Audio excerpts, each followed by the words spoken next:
It's Amanda with the Morton-James Public Library, and today I am so excited to be bringing you on a virtual field trip to the Self-Expressions Gallery here in Nebraska City. Let's talk with Terry and Honey and learn about some of the amazing works of art here in the gallery and some other interesting things that you may not know about. Let's get started.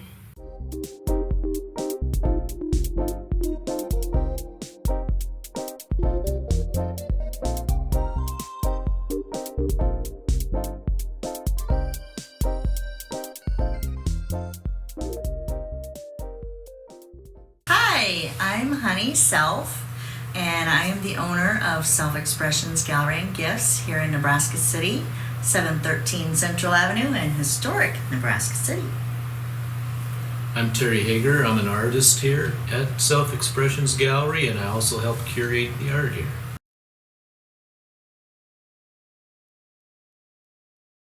We have over 40 artists currently displaying their work, and they are absolutely fabulous, and all of them are resident artists, so their work is here all the time.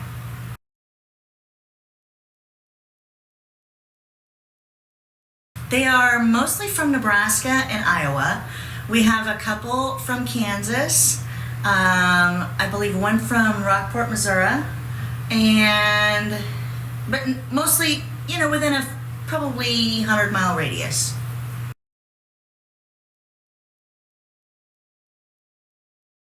We opened as the Grove Gallery in February of 2019. At that time, I did not own the gallery, but I was a resident artist here. In September of 19 is when I took over, and so we have been here since then.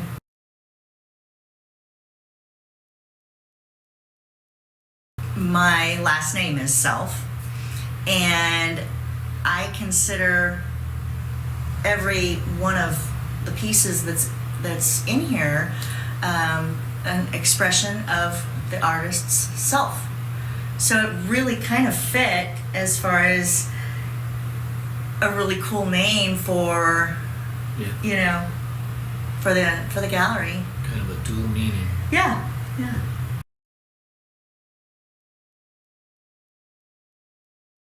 Last year we held a art show for the students also. We did an art show for the high schoolers at the local Nebraska City and the Lourdes middle school and high school.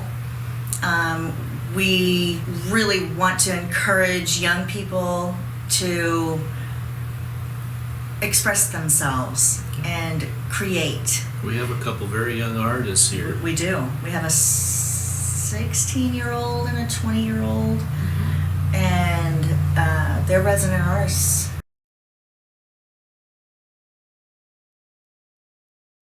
In some cases, people view the word as a gallery as being a very expensive, high-end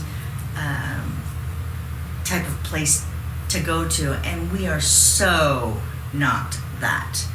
We usually have our, like you said, the radio going, and it's always playing 80s rock. Sorry. I'm loud and boisterous, and we want you to feel like you're at home when you walk into the gallery, and we have so much more than just paintings to put on the wall or photography to put on the wall. We have everything that you can imagine, but the beauty of it all is that everything in here is handmade by someone right local, and that's the beauty.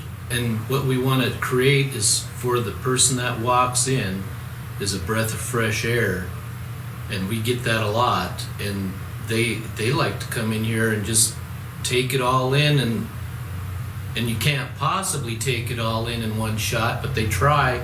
but they are absolutely They're blown away. amazed. You know, because most people think it's from the window. They just think it's this maybe 10 by 20 area, and then we say, well, there's 5 rooms, and they're going, oh wow. So we got people that spend a lot of time in here viewing it and trying to see everything they can see, and they take it in, and they come back and tell us it's been a very good, beautiful experience for them.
I started painting when I was about 8, and I used to paint on paper plates. Back in the late 70s, I'm dating myself, Bob Ross was kind of a big deal, and on PBS, and I used to watch him and was just fascinated by his work and how quickly and wonderful he would create these beautiful masterpieces, and I always wanted to do that. And so I took a lot of tutorials, off of his videos, and that's basically how I started painting. I started with oils like he, and recently changed to liquid acrylics, which I love.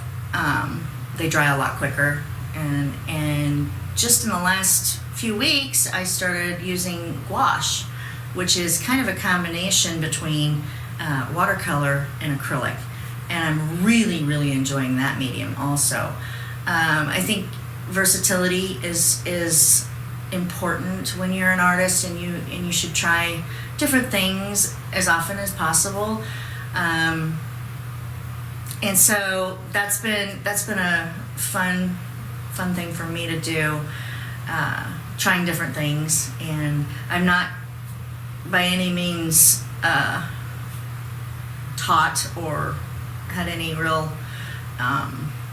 tutorial or tutoring, but this guy sure has, so I'll let him talk. I've been in school for 9 years through the arts, and I ended up getting my master's degree in Lincoln and taught there for a while. I went back and taught at my alma mater in North Dakota at NDSU for a while. That's where I got my undergrad degree. But I've been painting for years, and I consider myself a landscape painter now. I go out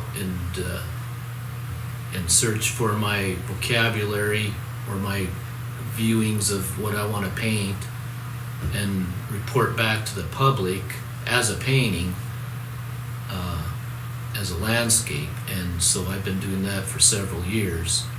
But I like to dabble with leather and sew leather also. I like to sculpt. And being an artist and being taught, I can do about anything, and I just enjoy creating, and most of it is all a visual statement of my own presentations that I see of the world around me and my settings around me. So normally my I'm getting out into the farmland here now since I moved here about 3 years ago from Omaha, and I'm finding old barns and just beautiful, fresh landscapes that I've never painted before, and prairies and rivers and stuff. So that's what I'm up to now.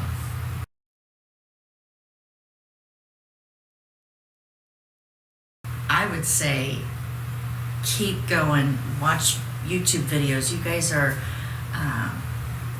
guys have the internet at your feet, so use that and soak it up. We do lessons down here.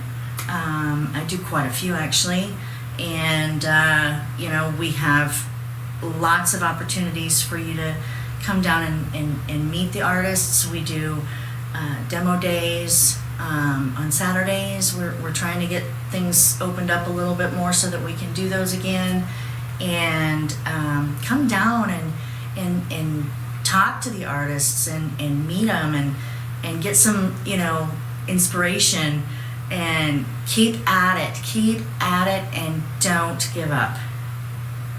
Yeah, and be yourself. Yes. Be true to yourself. Yeah, and it's just you're painting what a lot of these artists here have grown through their art, and they're totally into their own little gig now. And it's like, who's Ken Smith? They'll say, well, he's the photographer out of Bellevue. Or who's Honey Larson? Well, she's the artist down in Nebraska City that paints landscapes and Pet portraits, portraits. pet portraits and whatnot. And elephants. And elephant butts. Elephant Yeah, butts. but it's a visual statement of something that really you love and want to create and present to the viewer, and you make the statement, and you just it comes naturally after a while, but it takes a lot of nurturing. Yeah.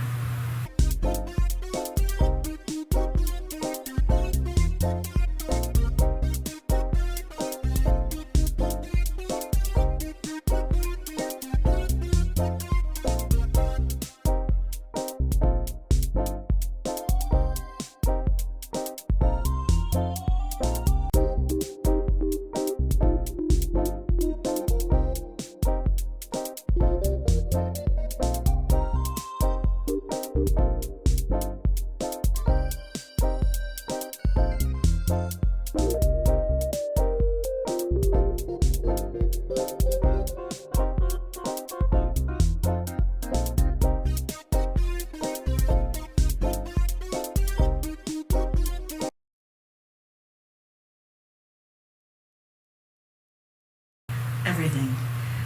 I get to walk in here every day and be surrounded by immense talent and people who have like-minded ideas like me, and